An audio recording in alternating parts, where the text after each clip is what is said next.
When Naoya Inoue's opponents laid their hands on his father during fight week, something inside him changed. Western fighters had already made fun of his name. Television panels questioned whether he had truly been tested, and critics dismissed him as nothing more than a regional champion shielded by geography. No, you are no monster. You are a Chinese, Japanese turtle. All I need Inoue to do is, I need him to come fight in the U.S., random blood and urine testing. He take a lot of my stuff from my playbook. The disrespect was subtle in tone but loud in implication, suggesting that he had never faced real pressure and that his dominance was exaggerated, that under brighter lights he would finally be exposed. Naoya Inoue did not argue. He did not defend himself in public. He allowed the narrative to grow, and then he tore it apart. Every slight turned into calculation. Every dismissal became timing. Fighters who stepped in believing the aura was overstated found themselves reacting instead of leading, adjusting instead of attacking, surviving instead of proving a point. Because Inoue does not fight with emotion, he fights with controlled violence. The louder the dismissal, the sharper the punishment becomes. Opponents promise they will hurt him, expose him, humble him under brighter lights. Con el monstruo Inoue. There you go. We won the monster. We won to fight. We won the monster. No es un monstruo. No es un monstruo. He's not a monster. Es un monstruito. He's a little monster. ¿Por qué es la razón que quieres pelear con el monstruo? Quiero quitarle la máscara. He wants to take his mask off. I like, what's the guy from Japan? Inoue? Yeah. Do you foresee potentially at some day you guys meeting together, maybe at a catchweight, or maybe if he keeps going up in weight? Probably. Yeah. That would be like a fun fight. Crazy. Yeah, that would be a fun fight. Now that would be technically that fight right there, like man. But I think I'd be too big for him.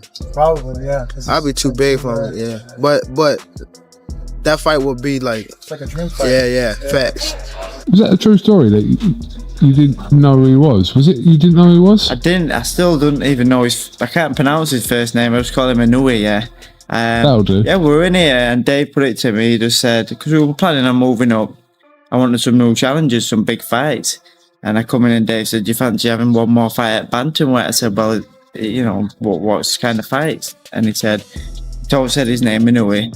And he said, oh, his next best thing, like he's 2-weight world champion, he's moving up and get all that spiel. And I just said, yeah, that's thick, that's kind of fight I want. Mentioned though, said 2-weight, yeah, I love that. So I got a bit of buzzing and I literally turned around just there to Akid and Akid went, he's good in though, bruv. And I said, is he? He said, yeah. He said, but he's got to know what, you know, like, know what you hadn't seen before. He said, so don't worry. So I'm like, yeah, fair enough. So we had a session, I had a little buzz on, trained, got in van on my way home and I just googled him on YouTube and thought, yeah, he's tasty, but I can beat him. And then now I'm buzzing now, you know, everyone says, oh, it's, you know, you're up against it, go in there, but these are the fights I want. When I go, especially when you go away, you know, I've done twice in Texas, twice in Monaco, you know, it's easy, there's no pressure, you go there, I've got it all, you know, I've got it all to gain. You know, everyone thinks he's going to knock me out and flatten me away like they did Kameda. So I've got it all to, you know, I've got it all to gain and I'm going to smash him. I know I am. And what followed was never chaotic revenge. It was a technical dismantling delivered at a speed they simply could not adjust to. Jamie McDonnell learned that immediately. The British champion entered their bantamweight clash believing his physical advantages would finally neutralize the so-called hype. He was taller, longer, naturally bigger, and much of the Western conversation focused on whether Naoya Inoue's power would carry up in weight. The suggestion lingered that the Japanese knockout artist had yet to face someone who could truly match him physically. From the opening seconds, that narrative began to collapse. Inoue did not rush forward to prove strength. He allowed McDonnell to extend first, stepping just outside the jab and countering with compact right hands that landed before the British champion could reset his stance. Each time McDonnell tried to establish range, Inoue shifted his lead foot slightly offline, creating angles that made the reach advantage irrelevant. The timing difference was visible almost instantly, and once that gap was exposed, the fight accelerated. The first knockdown came not from reckless aggression but from positioning. McDonnell leaned forward after missing a jab, his weight slightly overcommit, and Inoue threaded a clean right hand through the guard before following with a left hook that destabilized his base. When McDonnell rose, his guard crept higher and his stance narrowed defensively, small adjustments that Inoue recognized without hesitation. Instead of chasing the finish wildly, he layered attacks in sequence, touching upstairs to freeze reactions before digging downstairs to compromise balance. The second knockdown stripped away any remaining composure. The third erased the illusion entirely within a single round.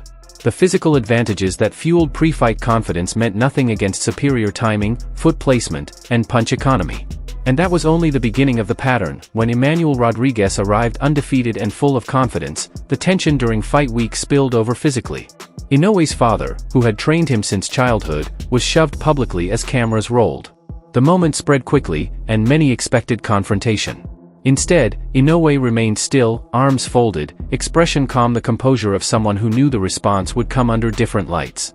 Inside the ring, Rodríguez tried to assert himself early, pressing forward aggressively as if to make a statement in the opening exchanges. That aggression was exactly what Inoue wanted. He pivoted subtly off the center line, drew Rodríguez into mid-range exchanges, and delivered a left hook so precise it froze the undefeated champion mid-step. Rodríguez hit the canvas for the first time in his professional career. When he rose, his guard lifted instinctively to protect his head. Inoue noticed. The next exchange targeted the body with surgical intent, a left hook buried beneath the elbow as Rodríguez's torso rotated slightly forward, and the reaction was immediate. That is how disrespect is answered, not with shouting, not with theatrics, but with precision. Do you have a favorite fighter now that's active? Asian, like Naoya Inoue. Inoue, amazing fighter. Yeah. He's a good fighter, and I hope that he will accomplish in different weight division also. I definitely got that one wrong, and Inoue, we know he's a quality fighter, but I have to give him props. Great performance, and definitely sits in that top 5 pound for pound. That's a bad guy he beat too. Broke him down. Ooh. 118? Yeah, who the hell fights in that division? Bantamweights. Yeah, but who? Some bad some killers. And when Stephen Fulton, a respected American champion, suggested that the mystique surrounding Naoya Inoue was simply a product of unfamiliarity. It's a good fight.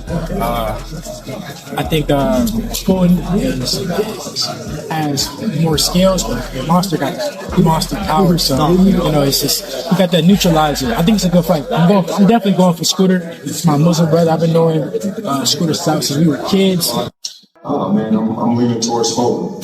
I hope he bring it back to the United States. I hope he go out there and do good, and I wish him well. Have you got it in that fight? Do you think he could finish him? Or do you think it would be a competitive decision and he gets the W on the scorecards? Well, I don't know. I think it's going to be a tough fight for both fellas. And the better man is going to win that day. I just think Fulton is the bigger, stronger guy that not only bigger and stronger, but he has skills too. It's one thing a lot of people say, oh, well, this guy is big, this guy is strong. But skills pay the bills, and Floyd proving that. The implication was once again clear. The aura was exaggerated.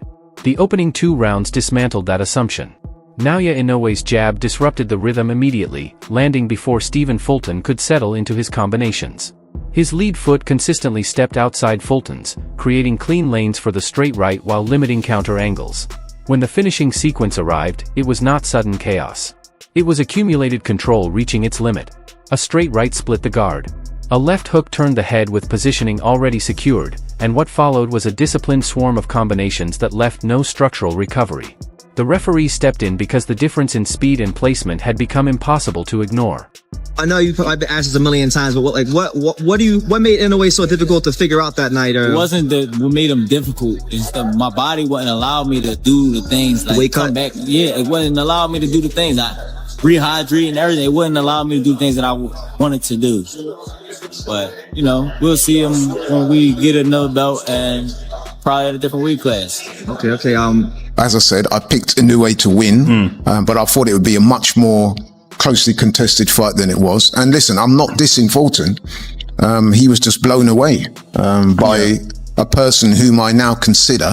I was wavering a little bit, but I now consider after having watched that in its entirety, you're looking at a generational talent. Yeah. And Fulton is still a good fighter. I don't want people to start shredding him and throwing him under the bus. No, he's still a good champion. Well, ex-champion now. He's still a very good fighter who can come again. It's just that yesterday, man, he was in the presence of greatness, in my view. I'm proud of the fact that I put Inoue on my pound-for-pound list, I don't know, 3 years ago. Whatever it was. I don't even know how long. That's true. And no one... You've been on him before I even knew who he was. Ken, no one had him anywhere near it. They basically barely knew who he was, as you just touched on. And obviously he dominated Fulton, or at least put it this way. In the next phase of the story, we go deeper into the mechanics behind these dismantlings, how Naoya Inoue builds finishes from subtle positional advantages, how he converts minor defensive errors into irreversible damage, and why fighters who promise to hurt him often accelerate their own downfall. What makes the humiliation arc around Inoue so consistent is not just his power. It is the way he studies reactions before he punishes them. Most knockout artists chase damage immediately. Inoue builds toward it. The early rounds of his fights are rarely reckless, they are data collection. He observes how an opponent resets after missing. He studies which direction they pivot under pressure. He tracks how high the guard rises when they anticipate a right hand. Those small reactions become the foundation for everything that follows. Against Emmanuel Rodríguez, the first left hook was not random. It was thrown precisely as Rodríguez exited along a predictable line. The body shot that ended the fight was not emotional revenge for what happened during fight week. It was the recognition of a defensive adjustment, elbows tightening high, ribs slightly exposed, and the immediate exploitation of that opening. That is controlled violence. And then there is Luis Nery. If Rodríguez represented disrespect through arrogance, Nery represented hostility layered with controversy. His history with Japanese fighters, his failed drug tests, his missed weight incidents, all of it intensified the atmosphere. The crowd was not simply watching a championship bout. It felt like a reckoning. When Nery landed the wide left that dropped Inoue early, the arena fell silent. It was the kind of punch that could have shifted the narrative instantly. But what followed revealed something deeper about Inoue's temperament. By the second round, his counter left hook found its mark as Nery overextended again. That knockdown shifted the psychological balance immediately. From that point forward, Inoue deliberately increased the tempo. He mixed straight punches with hooks to force Nery's guard to split. He targeted the body not only for damage but to drain the explosiveness from those looping counters. Each round layered punishment. By the time the final right hand collapsed Nery against the ropes, the fight had already been stripped of suspense. It was no longer about revenge. It was about inevitability. This is where the humiliation arc becomes more than narrative. It becomes structural, because Inoue does not simply outfight opponents, he removes their options. He forces them into narrower and narrower responses until survival is all that remains. And once survival mode activates, his speed becomes overwhelming. Western critics once framed him as a regional force protected by geography. That framing evaporated when he stepped into the American broadcast spotlight and dismantled Stephen Fulton with surgical clarity. They questioned whether his power would carry up in weight. He answered by carrying it cleanly across divisions. That is why the incident involving his father matters. The shove during fight week was not just an act of disrespect, it symbolized the broader misunderstanding surrounding him. Calm does not equal softness. Silence does not equal passivity.